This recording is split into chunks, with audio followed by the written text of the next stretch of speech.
사람들의 모습을 이 린튼 선교사님이 보시고 이걸 최대한 많은 세상에, 특별히 서방에 알려야겠다. 그래서 본인이 자랐던 이 아틀란타로 오셔서 아틀란타 지역 신문에 이 글을 남기셨던 것이죠. 여러분, 한국 기독교 초창기에 참 하나님께서 한국에 너무너무 좋은 선교사님들을 많이 보내셨습니다. 이게 우리 한국 교회의 큰 축복 중에 하나인데요.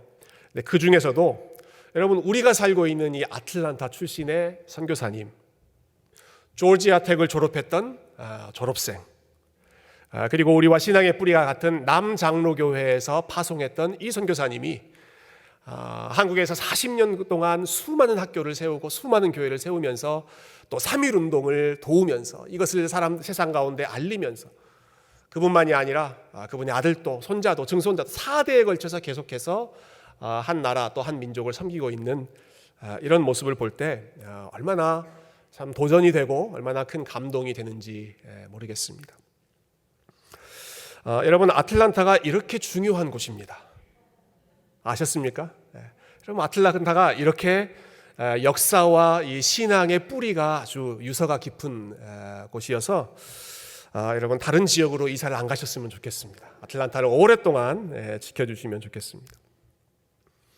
아무리 중요한 사건이 일어났다고 하더라도 그것을 기록으로 남기지 않으면, 그리고 그 사건을 기억하지 않으면 그것은 잊혀지게 마련이고 아무도 그 사건을 알지 못합니다. 이스라엘 백성들이 지금 요단강을 건넜죠. 하나님께서 참 1년 중에 가장 물이 많은 그 시기에 요단강을 반으로 가르시고 이스라엘 백성들이 그 땅을 발로 밟고, 헤엄쳐서가 아닙니다, 발로 밟고 강 건너로 이동하도록 길을 열어주셨습니다. 자, 그리고 나서 오늘 읽은 본문에는 하나님께서 아주 특별한 명령을 내리셨는데요. 여호수아에게 이렇게 지시를 내리십니다. 이스라엘 12지파 중에 대표자 12명을 뽑아라. 그리고 그들로 하여금, 지금 이스라엘 백성들은 전체가 다 강 밖으로 나와 있는 상태인데 다시 들어가게 해라. 다시 들어가게 해라. 지금 제사장들은 언약궤 메고 여전히 서 있는 그런 상황입니다. 다시 들어가게 해서 그 12명이 그럼 뭘 하느냐? 제사장들이 서 있는 그곳에서, 제사장들이 밟고 있는 그 땅에서 12개의 큰 돌을 가지고 나오게 해라. 12개의 돌은 뭐하러 하나님께서 가져오라고 하셨을까요? 그리고 나서 너희들이 요단강 건너서 가나안 땅에서 처음 하룻밤을 보내는 바로 그 땅, 처음 정착한 바로 그 땅에 이 12개의 돌을 세워놓고 무엇을 위해서 그것을 세워놓으라고 하신 것일까요? 잊지 말고 기억해라. 내가 너희와 함께 있으면서 어떤 일을 행했는지 너희가 잊지 말고 기억하라 말씀하시는 것입니다. 여러분, 우리가 요단강을 건널 때에도 믿음이 필요했지만 요단강을 건넌 이후에 믿음이 더 많이 필요합니다. 자, 위태로운 상황, 위기, 문제 이런 것들이 닥쳤을 때 그것을 이겨내기 위해서도 믿음이 필요하지만, 자, 그것을 이겨내고 난 다음에, 극복하고 난 다음에 계속해서 그 하나님의 은혜를 기억하는 믿음이 필요한 것입니다. 오늘 우리 삼부 성가대가 메시지와 너무 잘 맞는 또 찬양을 불러주셨는데요. 에벤에셀 하나님, 에벤에셀이라고 하는 뜻이 무엇입니까? 에벤이 큰 돌입니다. 반석. 하나님이 여기까지 우리와 함께 하셨다는 것을 상징하기, 기념하기 위해서 큰 돌을 세워놓고 그곳을 에벤에셀이라고 했죠. 지금 여기는 돌 하나가 아니라 12개의 돌을 세워놓고 기억하게 하시는 것입니다. 여러분, 이스라엘 백성들이 지금 요단강을 건넜습니다. 그것도 하나님의 기적을 경험하면서 건넜습니다. 멀쩡했던 물이 갈라지고 마른 땅이 드러나서 그 위를 발로 밟고 걸어가는 그 일들, 그 사건을 경험했을 때 여러분, 이스라엘 백성들의 마음이 어땠을까요? 여러분, 그 현장에 계셨다면 여러분의 마음이 어떠셨을 것 같습니다. 어떠셨을 것 같습니까? 이 강이 갈라지고 마른 땅을 건너가는 놀라운 기적. 여러분, 그 놀라운 상황을 보면서 이스라엘 백성들이 흥분의 도가니였을 것입니다. 야, 어떻게 이런 일이 일어날 수가 있지? 우리가 믿는 하나님, 우리와 함께 하신 하나님이 이 정도 분이신가? 말씀 한마디면 그냥 요단강 쩍 갈라지고 이스라엘 백성들 그 수많은 사람들이 건너가고 이렇게 놀라운 일들을 행하시는 분이신가? 기뻐하면서 흥분하면서 놀라운 마음, 그 마음으로 하나님 앞에 찬양하지 않았겠습니까? 자, 요단강을 건넜던 그 감격과 흥분이 여러분 며칠 정도 지속됐을까요? 이스라엘 백성들의 삶에서 이렇게 엄청난 일을 경험했을 때 며칠 정도 그 기억이, 그 감사와 감격이 남아 있었을까요? 우리가 이전의 역사를 한번 되돌아보면 추측해 볼 수 있습니다. 비슷한 사건이 이전에도 있었죠. 하나님께서 홍해를 가르셨을 때, 하나님이 홍해를 가르셨습니다. 역시 이스라엘 백성들이 지나갔습니다. 심지어 홍해를 가를 때에는 바로의 군대가 다 그곳에 수장되면서 하나님께서 큰 승리를 이스라엘 백성들에게 선물하셨습니다. 그때 난리가 났습니다. 사람들 막 기뻐하고 춤추고 얼싸안고, 여인들은 소고 치면서 춤추고, 남자들은 또 기뻐 춤추면서 하나님을 찬양했습니다. 얼마 정도 그 기억이 지속되었던가요? 홍해를 건넜던 감격 며칠이나 갔습니까? 3일을 넘지 못했습니다. 출애굽기 15장에 보면 홍해를 건너고 나서 3일째 되던 날에 이스라엘 백성들이 광야에서 물이 없다는 사실 때문에 다시 하나님 앞에 불평하고 원망하기 시작했습니다. 작심, 그 말이 다른 데서 나온 게 아니더라고요. 작심 3일이 인간의 마음을 그대로 보여주는, 인간이 한번 결심했다, 은혜를 받았다, 며칠 갈 수 있는가? 3일을 넘기 힘들다. 경험에서 작심 3일이라고 하는 말이 나왔겠지만 성경의 역사도 홍해를 건넜을 때 3일을 못 가더라. 여러분, 이스라엘이 요단강 건넜을 때도 마찬가지겠죠. 은혜의 유효기간, 하나님이 이렇게 놀라운 분이신가 하는 그 흥분과 감격, 3일을 넘을 수 없었을 것입니다. 그래서 하나님께서 이스라엘 백성들에게 돌 가지고 와라 명령하시는 것입니다. 여러분, 우리가 한때 하나님의 은혜에 감격하고 또 하나님께 기뻐서 참 찬양을 노리고 열광적으로 우리 하나님께 예배하지만 사실 며칠 지나면 3일까지 가지도 않죠. 하루 이틀 지나면 순식간에 그 마음이 식어지는 것이 우리의 연약한 모습입니다. 목사이건 간에 평신도이건 간에 평생 신앙생활했던 그러한 믿음의 어르신들이건 간에 아니면 이제 갓 예수님 만나서 아주 뜨거운 마음으로 주님 따라가는 그러한 청년이건 간에 여러분, 우리가 경험한 은혜는 오래 가지 않습니다. 길게 가지 않습니다. 그래서 새로 은혜를 경험하는 것이 필요하고, 그래서 받았던 은혜를 다시 정기적으로 기억하는 것이 필요합니다. 하나님께서 그래서 돌 가지고 와서 세워놓고 그거 볼 때마다 나를 기억해라. 내가 너희에게 무슨 일을 행했는지, 그리고 내가 요단강 건너갈 때 너희와 함께 했다는 그 사실을 기억해라. 오늘 본문 24절 말씀, 이러한 명령을 주신 목적이 아주 잘 요약되어 있는데요. 24절 한번 같이 읽어보십시다. 24절 시작. 이는 땅의 모든 백성에게 여호와의 손이 강하신 것을 알게 하며 너희가 너희의 하나님 여호와를 항상 경외하게 하려 하심이라 하라. 항상 경외하도록, 하나님 잊지 않도록 하나님께서 신신당부하시는 것이죠. 우리가 하나님의 은혜를 경험하는 것 참 복된 일입니다. 평소에 경험하지 못했던 참 기적과 같은 하나님의 능력, 하나님의 은혜 경험하는 것 놀라운, 너무너무 감사한 일이지만 그보다 더 중요한 것은 그 기적을 기억하는 일, 하나님의 은혜를 잊지 않고 계속해서 기억하고 다시 한번 되새기는 일이 무엇보다 더 중요한 일이기에 하나님께서 이스라엘 백성들에게 이 명령을 주셨고, 그리고 이 말씀을 읽는 저와 여러분에게도 오늘 이 예배를 통해서 우리가 하나님의 은혜를 더 새롭게 기억할 수 있는 그런 복된 시간 될 수 있기를 주님의 이름으로 축원드립니다. 자, 이러한 기억하는, 기억을 훈련하는 일은 요단강을 건넜던 그 사람들에게도 필요한 일이었지만 그보다 더 중요한 어디언스, 독자가 있었습니다.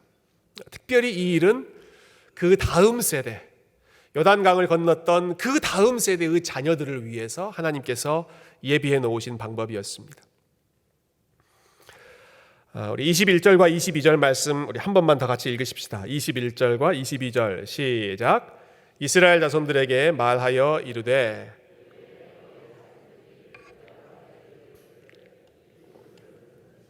하거든 너희는 너희의 자손들에게 알게 하여 이르기를 이스라엘이 마른 땅을 밟고 이 요단을 건넜음이라. 아멘. 12개의 돌 세워놓고 기념하는 목적은 자, 하나님께서 하신 일, 하나님께서 행하신 놀라운 일, 그리고 하나님께서 베푸신 은혜를 그것을 경험한 부모 세대만 알고 끝나는 것이 아니라 너희 자녀들에게 그것을 알게 해라. 너희 자녀들이 혹 이 돌들을 보면서 이게 도대체 무슨 돌입니까? 라고 묻거든. 아, 하나님이 우리를 요단강 건너게 하셨고 하나님께서 우리와 함께 하셔서 우리가 이 땅에 들어와서 살 수 있었다. 이 사실, 이 귀한 역사, 이 은혜의 사건을 이스라엘 백성들의 자녀들에게도 가르치라는 것입니다. 부모가 경험한 하나님, 부모가 만나고 부모가 알게 된 그 믿음의 원리를 그 한 세대에서만 끝나버리는 것이 아니라 다음 세대까지 전수하는 것이 너무너무 중요한 일이기 때문에 하나님께서 아주 이렇게 특별한 예시까지 제정해 주시면서 그 자녀들의 세대를 교육하려고 하셨던 것이죠. 신앙을 우리 자녀들에게 물려주는 것, 전수하는 것, 이것이 얼마나 중요하고 또 얼마나 귀한 일인지 우리가 너무나 잘 알고 있지만 사실 이것처럼 또 힘든 일도 없습니다. 많은 부모님들이 씨름하고 있는 일이고 특별히 하나님 앞에 간절히 기도하고 있는 제목 중에 하나이죠. 최근에도 우리 부모님들 중에 특별히 청소년부 자녀를 두신 우리 부모님들 중에 자녀의 신앙 문제 때문에 좀 고민하는 그러한 이야기, 기도 부탁하시는 이야기를 들었습니다. 그러니까 예전에 1년, 2년, 몇 년 전까지만 해도 우리 아이들이 참 교회 좋아하고 아침에 교회 가자 하면 먼저 나서서 따라오고 고분고분하게 따라왔는데 어느 순간부터 주일 아침에 일어나기를 싫어하고 자, 교회 가야지 하고 분위기를 조성하면 엄마 아빠만 가세요. 나는 여기 집에 있을게요. 하나님은 엄마가 좋아하는 분이니까 엄마 아빠가 가세요. 이렇게 말하기 시작했다. 도대체 어떻게 해야 되나? 우리 아이가 왜 이렇게 갑자기 신앙이 흔들리는 것인가? 이렇게 두려워하고 좀 불안해하는 그런 기도 제목을 들은 적이 있습니다. 혹시 이러한 상황에 계시다면 여러분들에게 위로가 되실지 모르겠습니다. 여러분만의 이야기가 아니라 드디어 저희 집에서도 시작됐습니다. 그 정도까지 아주 격렬하진 않습니다만은 어제 저녁에 저희 집에서도 한바탕 충돌이 있었습니다. 저희 네 아이들 중에 그렇게 잘 순종하고 그렇게 말 잘 듣고 그렇게 동생을 잘 돌봐주던 저희 큰아이가 드디어 제 아내에게 반기를 들기 시작했습니다. 여러분 입이 무거우시죠? 절대 밖으로 나가면 안 됩니다. 듣고 잊으셔야 돼요. 엄마가 시키는 일 서로 안 하고 이렇게 실갱이 하다가 서로 엄마랑 말 안 해? 나도 너랑 말 안 해? 그러더니 저희 큰아이가 급기야는 선전포고를 하더라고요. 난 빨리 이 집에서 나가서 나 혼자 살고 싶어. 드디어 여러분 올 것이 온 것 같아요. 이 선배님들께서 준비하라고 하셨던 그 순간이 제가 생각했던 것보다 좀 빨리 온 것 같은데요. 그래도 오늘 아침에 교회는 잘 따라왔는데 아이들 머리가 크면서 본인 생각이 강해지면서 이런 일들, 특별히 이제 신앙의 문제에서 서로 갈등하는 일들이 생기죠. 여러분 왜 그렇게 되는 걸까요? 왜 자녀들이 갑자기 이렇게 신앙이 흔들리고 교회를 안 가려고 하고 또 예배를 안 드리려고 하는 걸까요? 사실은 갑자기 변한 게 아닙니다. 갑자기 변한 게 아니라 오랫동안 마음속에 있었던 속셈이 드디어 본격적으로 드러나기 시작한 것입니다. 마음에 깊이 자리 잡고 있었던 죄의 본색이, 죄인으로서의 본색이 어렸을 때는 부모의 힘으로 눌려 있다가 드디어 본인의 생각, 본인의 주관이 뚜렷해지기 시작하면서 그것이 이제 뒤밀고 올라오는 것입니다. 그러니까 한편으로는 우리가 그러한 반응을 봤을 때 당황하지 말고 이것이 지극히 당연한 반응이라고 하는 것, 예수님을 믿기 위해서 지극히 거쳐야 하는 자연스러운 반응이라는 것을 기억해야 하고요. 그와 동시에 우리가 신학적으로 좀 중요한 사실을 기억할 필요가 있습니다. 우리 자녀들이 죄인이라고 하는 사실을, 이 아이들이 부모 따라서 교회에 잘 어렸을 때부터 왔기 때문에 하나님 믿는 아이들이라고 assume하는 것이 아니라, 가정하는 것이 아니라 이 아이들 아직 불신자라고 생각해야 됩니다. 그래서 제가 우리 전도사님들에게도 아이들 학교 졸업하기 전에, 우리 주일학교 졸업하기 전에 반드시 복음을 선명하게 듣도록 해야 된다. 어떤 일이 있든 있는 동안에 가스펠 철저하게 우리가 가르쳐야 된다. 함께 나눴는데요. 여러분, 사도 바울이 선포하잖아요. 의인은 없나니 하나도 없다. 여러분, 이 말씀이 우리 자녀들에게도 동일하게 적용된다는 사실을 여러분 믿으십니까? 의인은 없나니 하나도 없다. 모두가 다 죄인입니다. 아니, 우리 애 그렇게 예쁘고 그렇게 귀엽고 그렇게 사랑스러운 아이에게 어떻게 죄인이라고 이렇게 심한 말을 할 수 있습니까? 예쁘죠. 사랑스럽고 귀엽지만 귀엽고 사랑스러운 죄인입니다.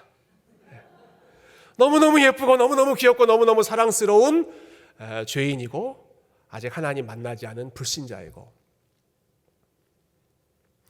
아무리 믿는 가정에 태어나서 신앙생활을 했다고 하더라도, 아무리 목사의 자녀라고 하더라도 그들이 본인의 입으로 그리고 하나님 앞에 무릎 꿇고 내가 죄인입니다, 내가 예수님 필요합니다 믿음으로 고백하기 전까지는 불신자로 우리가 생각하고 그들에게 철저하게 최선을 다해서 복음을 가르쳐줘야 합니다.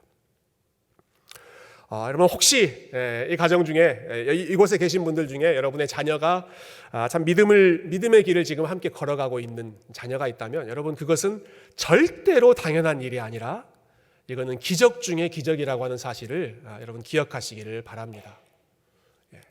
요단강을 건너는 기적, 요단강이 갈라지는 기적, 그것보다 훨씬 더 놀라운 기적이 우리 아이들이 부모 따라서 계속해서 믿음 생활 이어가는 것입니다. 그러나 반대로 믿음이 흔들리고 있는 아이들 혹은 믿음이 흔들리고 있는 자녀들, 신앙에서 잠시 벗어나 있는 그런 자녀들이 있다면 당연합니다. 아이들은 기본적으로 죄인이고 불신자로 태어났기 때문에 그 아이들은 지금 하나님을 만나야 하는 그 과정 속에 있다는 사실을 여러분 기억하시면 좋겠습니다. 자, 그래서 이런 상황들을 생각할 때 저는 아이들을 그냥 자연스럽게 우리의 신앙을 물려받는 그러한 사람이라기보다 전도의 대상으로 생각해야 된다 생각합니다. 아이들은 전도의 대상입니다. 저희 내 아이들 다 불신자이고 전도의 대상입니다. 여러분, 하나님을 믿지 않는 사람, 어떤 한 사람을 전도할 때 어떻게 하십니까? 전도의 대상자가 있으면 그 사람을 위해서 먼저 기도하시죠. 그리고 그 사람을 믿음의 자리로, 교회로 전도하기 위해서 최선을 다해서 그 사람과 좋은 관계를 유지하려고 애를 쓰시죠. 행여나 마음 다치는 일, 마음 상하는 일 생기지 않도록 배려하고 때로는 양보하고 그 좋은 관계를 빌드업하지 않습니까? 그래서 그 관계를 바탕으로 복음이 그 마음속에 들어갈 수 있도록 우리가 조심하는 것 아니겠습니까? 우리 아이들에게도 저는 똑같은 접근이 필요하다 생각했습니다. 우리 아이들을 위해서 먼저 기도해야 되고, 그리고 그 아이들과 좋은 관계를 어떻게든 유지해야 하고, 부모님들이 아이들에게 양보하고 인격적으로 대하고 글쎄요, 너무 눈치 보는 그러한 것은 아니지만 불필요한 갈등, 부모의 욕심 때문에 그것이 걸림돌이 되어서 하나님 만나는데 장애물이 되지 않도록 부모와 자녀의 관계 좋아야 합니다. 우리 아이들과 좋은 관계를 유지하면서 그 좋은 관계를 바탕으로 하나님이 이렇게 좋은 분이시다라고 하는 것, 부모를 통해서 만날 수 있도록 부모님들이 노력하는 것 너무나 필요한 일이라고 생각합니다. 부모님만의 이야기가 아니죠. 우리가 누군가에게 하나님의 은혜를 나누고자 할 때 우리가 반드시 기억해야 할 것, 기도하고 좋은 관계를 맺고 그리고 좋은 기회를 통해서 예수 그리스도의 좋으심을, 선하심을 알려주는 것, 모든 사람에게 공통적으로 필요한 그런 원리이지 않겠습니까? 자, 그리고 결정적으로 필요한 것이 있습니다. 부모에게도 필요한 것, 그리고 모든 사람들, 저와 여러분에게 공통적으로 필요한 것은 내 삶에 하나님의 은혜가 생생하게 남아 있어야 합니다. 우리 아이들에게 믿음의 유산을 물려주기 위해서 내 삶에 하나님의 은혜가 생생하게 있어야 합니다. 오늘 본문에 있는 표현을 빌리자면 내가 요단강을 건넌 체험이 있어야 합니다. 내가 요단강을 건넜던 그 기억이 여전히 살아 있어야 합니다. 여러분, 하나님께서 돌 세워놓고 야, 너희 자녀들에게 이 돌이 무슨 의미인지 가르쳐주라 라고 지금 말씀하고 계시는데, 여러분, 내가 그 요단강을 건넜던 그 기억이 생생하지 않다면, 하나님이 우리와 함께 하셨다, 하나님께서 우리에게 은혜를 베푸셨다는 사실이 확신이 되지 않는다면 어떻게 그 사실을, 그 의미를 설명할 수 있겠습니까? 우리는 이 요단강을 건너갈 자격이 없었어. 그러나 하나님께서 우리에게 은혜 베풀어 주셔서 우리가 건너갈 수 있었어. 우리는 이 요단강을 건너갈 수 있는 능력이 없었어. 그런데 하나님께서 이 요단강을 갈라주셔서 우리가 건너갈 수 있었어. 하나님의 능력, 하나님의 은혜를 깊이 우리의 마음속에 체험하고 있어야, 그것을 간직하고 있어야 우리 자녀들에게 그 마음이 전달되고, 또 우리가 예수 그리스도를 소개하고 싶은 그 사람들에게 그 마음이 함께 나누어지지 않겠습니까? 어제 토요일에 우리가 양육반 모임을 하는데 우리 성도님 한 분이 그런 간증을 하시더라고요. 이렇게 은혜를 경험할 때에는 내가 보는 눈이 달라지더라, 이런 말씀을 하셨는데 참 도움이 많이 됐습니다. 그분도 가족 중에 참 속썩이는, 보기만 해도 이렇게 화가 나는 그런 사람이 있었는데, 예전에는 그 사람이 그렇게도 밉더랍니다. 그렇게도 미운데 은혜를 경험하고 은혜의 눈으로 바라보니까 그 사람이 어떻게 보이는가? 사랑스러워 보이는 것까지는 아직 아니고, 그러나 불쌍히 보이더라 얘기하시더라고요. 저는 이것이 은혜가 있는 사람의 마음속에 그 눈에서 나오는 아주 중요한 사인이라고 생각합니다. 그냥 안 좋은 모습이 밉기만 하는 것이 아니라 불쌍해 보이는 거예요.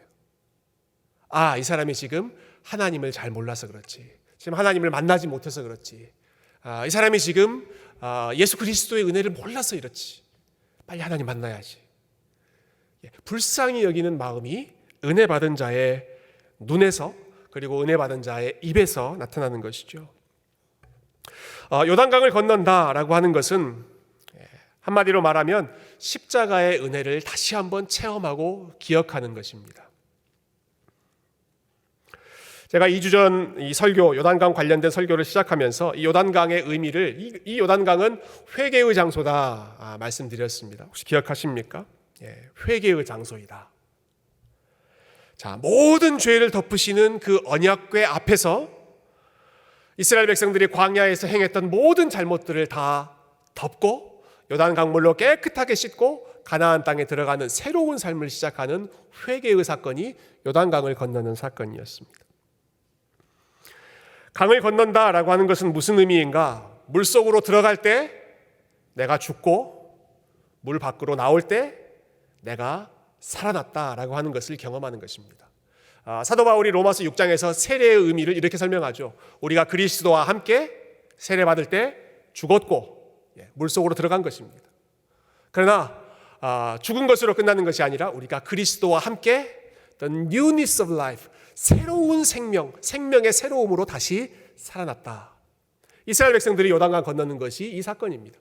들어갈 때 죽고 나올 때 가나안의 삶, 하나님의 은혜로 살아가는 그 새로운 삶으로 다시 태어나는 것이죠. 오늘 본문 19절 말씀 마지막으로 나누고 설교를 정리하고 싶은데요. 이 19절에 보면 이 요단강의 의미가 더 분명하게 드러나는 아주 중요한 정보가 하나 있습니다. 여러분 19절 제가 읽어보겠습니다. 첫째 달 10일에 백성이 요단에서 올라와 여리고 동쪽 경계 길갈에 진침해. 이스라엘 백성들이 요단강을 건넜던 그 날짜를 구체적으로 밝혀주고 있는데요. 언제였습니까? 그날이 첫째 달 10일이었다라고 밝히죠. 첫째 달 10일이 도대체 무슨 날인가?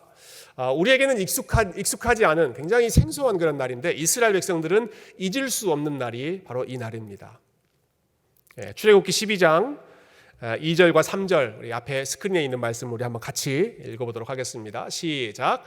이 달을 너희에게 달의 시작 곧 해의 첫 달이 되게 하고 너희는 이스라엘 온 회중에게 말하여 이르라.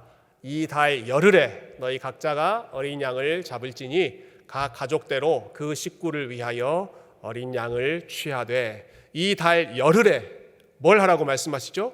어린 양을 잡아라 말씀하십니다. 이스라엘 백성들이 절대로 잊을 수 없었던 구원의 사건, 그 유월절 사건이 언제부터 시작되었는가? 첫째 달 열흘에 시작됩니다. 그날 유월절을 잡고 그리고 일주일 동안 그 유월절의 절기가 시작되는 것입니다. 하나님 너무너무 섬세한 분이신 것 같아요. 이 출애굽기, 여호수아 그리고 나중에 이제 신약성경 예수님의 사역까지 이렇게 연결되는 그런 과정을 보면 아니 어떻게 이렇게 복선들을 잘 깔아놓으셨나, 어떻게 이렇게 연출하실 수가 있나 싶어요. 요단강을 건넌 그 시점이 언제였는가? 유월절 잡는 그 시점이었습니다. 유월절 어린 양을 잡고 내가 죽어야 하는데 유월절 어린 양이 대신 죽었던 바로 그날 이스라엘 백성들이 요단강을 건넌 것입니다. 들어갈 때 같이 죽고 나올 때 같이 나오는 것을 훈련하게 하시는 것이죠. 언약에 따라서 요단강 들어갈 때 이스라엘 백성들의 죄, 나의 죄도 거기서 함께 죽고 그리고 요단강 밖으로 언약궤와 함께 나올 때 그들이 가나안의 삶, 하나님의 능력으로 하나님의 은혜로 살아가는 그 삶을 시작한 것입니다. 그것을 잊지 말아라. 돌을 볼 때마다 나를 기억하고 나의 은혜를 생각하라. 말씀을 정리하겠습니다. 여러분께서 오늘 보시는 것처럼 오늘 저와 여러분이 우리 주님의 성찬 앞에 초대를 받았습니다. 이스라엘 백성들은 12개의 돌을 보면서 하나님의 은혜를 기억했지만 저와 여러분은 오늘 우리 주님의 살과 피, 우리에게 아낌없이 내어주셨던 주님의 살, 그리고 아낌없이 흘려주셨던 예수 그리스도의 피를 우리가 믿음으로 받으며 우리 주님께서 어떤 분이신지를 다시 함께 기억할 것입니다. 예수님께서 십자가에 달리시기 전날 밤에 제자들에게 이 말씀, 이 약속을 주셨죠. 내가 다시 올 때까지 너희는 이 성찬을 행하여 나를 기억하라. 여러분 보시는 이 앞에 나를 기념하라 라는 이 말씀이 하나님께서 이스라엘 백성들에게 주셨던 말씀이고 예수님께서 제자들에게 주셨던 말씀이고 그리고 오늘 저와 여러분이 이 성찬을 참여하면서 우리가 해야 할 목표입니다. 무엇을 기억해야 될까요? 여러분 성찬은 기억하는 예식입니다. 기억을 훈련하는 시간입니다. 무엇보다 우리가 오늘 성찬을 받으면서 우리 하나님 앞에 우리의 죄와 우리의 허물을 먼저 기억하는 시간이 되었으면 좋겠습니다. 하나님의 은혜를 받은 자였지만 그러나 은혜 받은 자로 살지 못했던 우리의 삶을 기억하고 하나님께서 우리에게 주신 좋은 것, 감사한 것 너무너무 많이 있는데 감사하지 못하며 살았던 것을 기억하고 그리고 우리에게 사랑하라고 맡겨주셨던 사람들, 불쌍히 여기며 섬기라고 맡겨주셨던 사람들을 불쌍히 여기지 못하고 사랑하지 못했던 것, 우리가 그것을 기억하며 하나님 앞에 회개하는 시간이 되어야 할 것입니다. 그러나 무엇보다 우리가 기억해야 할 것은 그럼에도 불구하고 여러분 아무리 우리의 죄가 주홍빛과 같이 붉다고 할지라도 그럼에도 불구하고 그 죄를 씻으시는 우리 하나님 아버지의 사랑을 저와 여러분이 함께 기억하기를 소망합니다. 내가 세상 끝날까지 너희와 함께하겠다 말씀하셨던 주님의 약속을 여러분 오늘 성찬에 함께 참여하시면서 기억하시기를 바랍니다. 하나님께서 저와 여러분에게 베풀어 주셨던 하나님의 풍성한 은혜가 오늘 성찬에 함께 참여하는 가운데 그리고 이 말씀을 기억하는 가운데 성령님께서 우리의 마음속에서 새롭게 하셔서 아무리 크게 넘어졌다고 하더라도 우리를 다시 일으키시고 회복하시는 그 하나님의 능력을 경험하는 복된 주일, 복된 성찬, 복된 저와 여러분의 삶이 되실 수 있기를 주님의 이름으로 축원드립니다.